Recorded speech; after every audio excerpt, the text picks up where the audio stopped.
Ngelinye ilanga uthi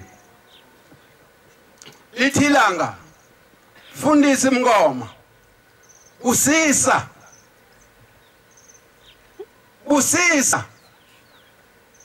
sokuphela inkonzo usiyabusisa ke umngoma usiyathandaza umngoma uyathandaza njengoba sobuzwe ukuthandaza untombele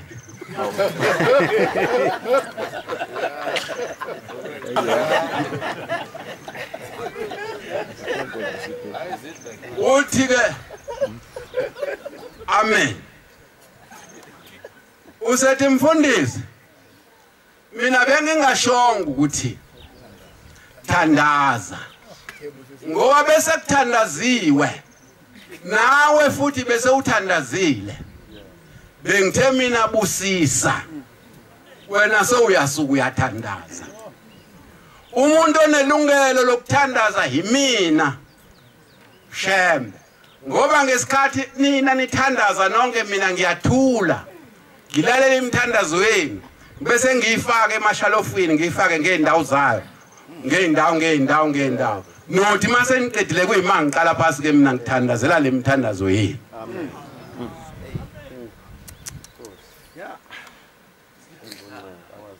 manje wena sewuqala phansi uyathandaza kanti bokade uthandazile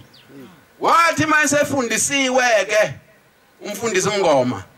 ukuthi ukuthandaza kuhlukene nokubusisa wayethi mayibusisa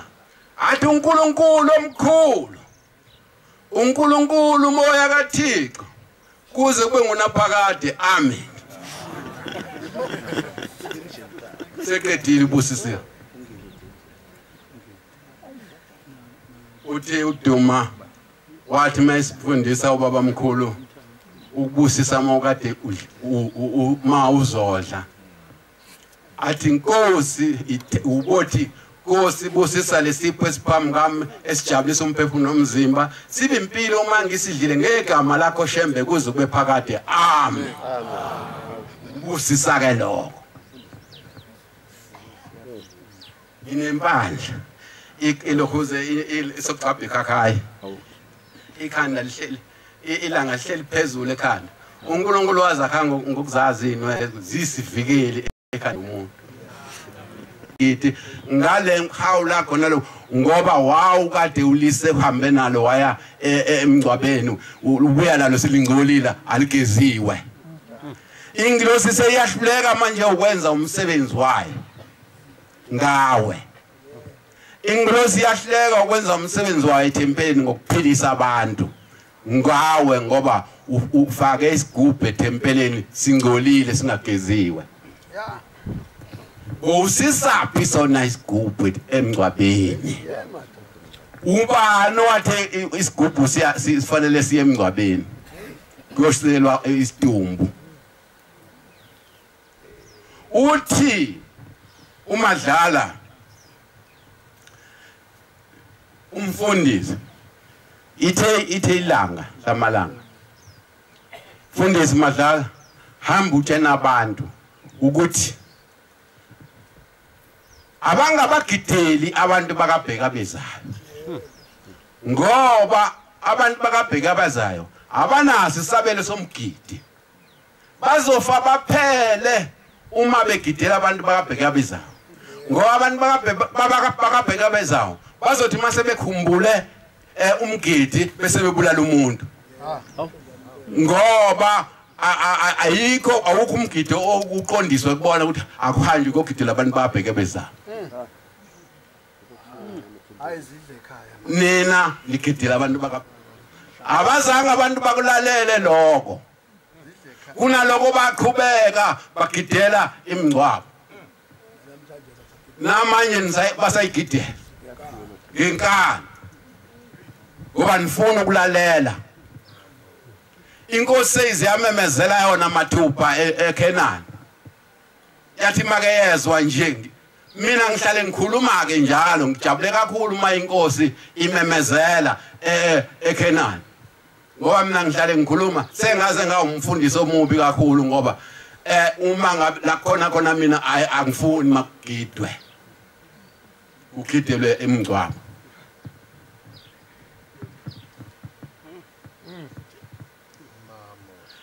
Ngithi ke engathi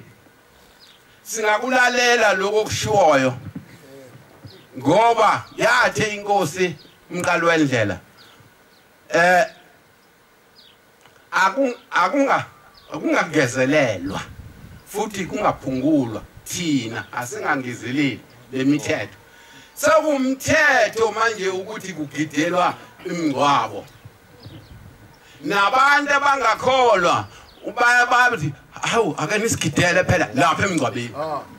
sicela amanazareti asigidele lapha ngoba sekuyinto efana nomthetho engezeleliwe ithina okwathiwa asisize singayingezeleli lemithetho seyenele ya njalo mfundisi sidle ekhaya madodana ngiyahlupheka ngoba sesiyafaka thina manje thina esibadala sibuye sisiyazi imilando mina sengino 79 namhlanje nje njengoba uqala uMashi nje oka9 lo 79 years old iminyaka yami yokuzalwa ngazalwa ngayo uMashi inombolo yami nje lokhoze ID ithi 310 370 310 inombolo ye-ID yami le ufundile ke uzokwazi ukuyitayima ke ukuthi le nombolo ihlangana kanjani noMashi so sala wena kungafundi thina sifundile ke nje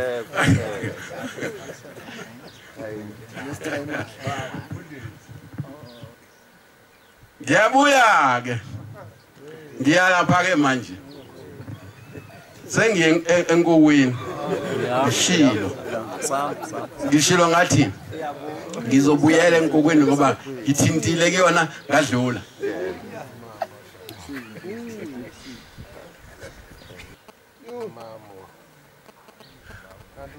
Umlilo akhuluma ngontandokazi ke manje inkulu abanye baziye emafliji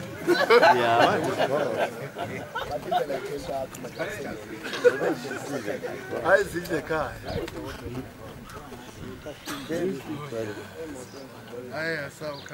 ngibuyela lapha ke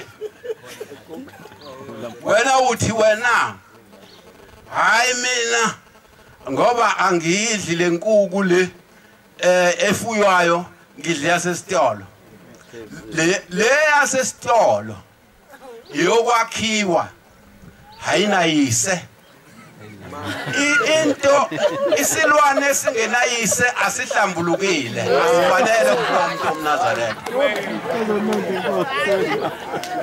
isilwane esingenayise asifanele kumuntu omNazaretha asihlambulukile amen ake ngifunde le ncwadi Levi 20 verse 7 le ncwadi yayivama ukufundwa inyanga yezulu Levi 20 verse 7 fundele mangabe uyithola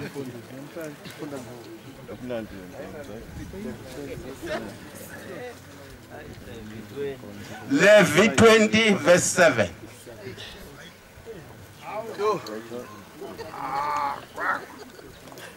ngakho zingcweliseni nibe ngcwele ngakho zenzeni nibe ngcwele ngokuba nginguJehova uThixo wenu ngokuba mina nguJehova uThixo wenu anogcina imithetho yami niyenze nginguJehova oningcwelisayo niyenze ngoba nguJehova onenza niba ngcwele amen ngiyabonga amen mawudla inkukhu usangcwele Kuyacaca ukuthi uma udla lenkukhu okuthiwa ungadliwa wena usangcwele engenababa nenobaba ziyafana ngoba lalelanda niyabona kumanje nje kunabantu abasha kuhamba izingane abanesifo samathambo esifike nalenkuku le engenayise. Yebo. Abantu bonke manje sebegula ngamadolo. Bahamba bevendlezela ngoba badlala inkuku ezalwe inesifo samathambo. Inkuku le engenayise inesifo samathambo. Yebo. Ngisho ihamba ithi vendle ilale phansi ngesisu ngoba kugudlana amathambo. Ayifanele ukudliwa umuntu omNazaretha. Senhlupha inkosi njalo awu baba mina ngiphethwe amadolo akuvuma ngihambe uyidlelani wena inkuku engenayise.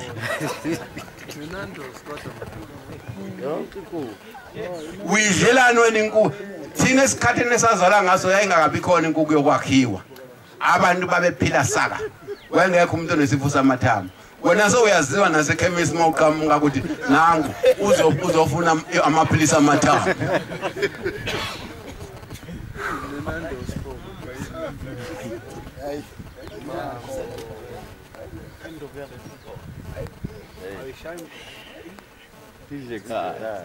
Asiyeke inkuku. Inkuku ayihlambulukile. Hefuywayo ayihlambulukile.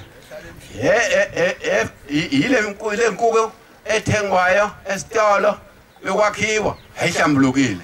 Azonke le nkuku azifanele kudliwa umuntu omNazaretha. Amen. Amen.